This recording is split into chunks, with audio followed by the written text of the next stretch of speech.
Dictation start in 5 seconds. Start. The primary contention,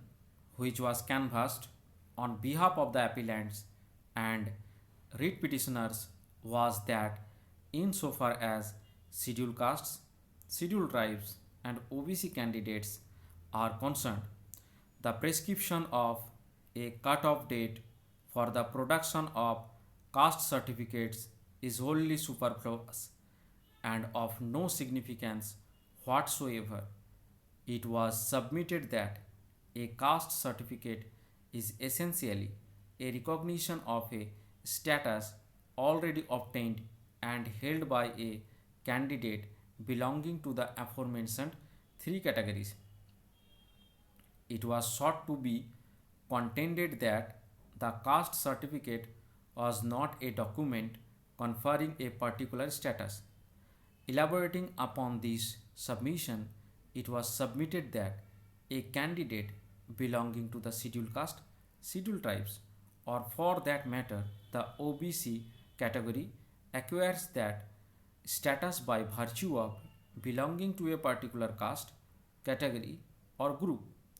The certificate, therefore, it was submitted was in essence a recognition or certification of an already existing status. In this view, learned counsels submitted that even if the caste certificate was submitted after the last date prescribed in the advertisement, the same could not be refused. It was further submitted that the prescription of a last date for submission of such a certificate clearly did not prescribe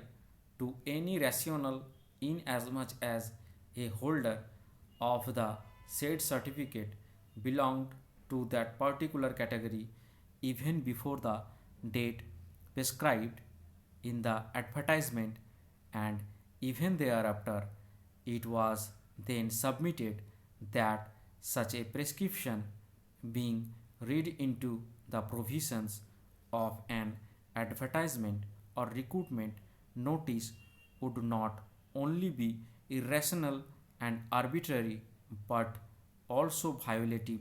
of the constitutional guarantees enshrined in Articles 14, 15, and 16 of the Constitution. In so far as question number 3 is concerned, the issue itself came to be formulated in light of the submission advanced by learned counsels that there was no repugnancy between the creamy layer standards stipulated by the state and the union government. It was sought to be demonstrated before us that the benchmarks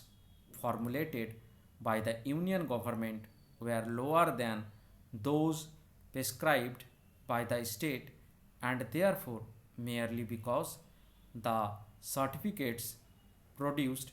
were with reference to appointments to posts under the government of India, the same could not be discarded by the state respondents. The learned chief standing counsel appearing for the state drew our attention to the provisions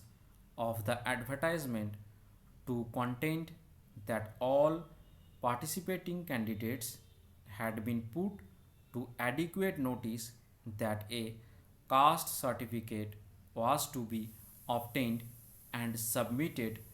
in a prescribed format. He further contended that the advertisement not just prescribed time limits within which a caste certificate on the prescribed format was to be submitted, but also stipulated the consequences of a certificate not being submitted within the time fixed thereunder. He further sought to highlight the fact that for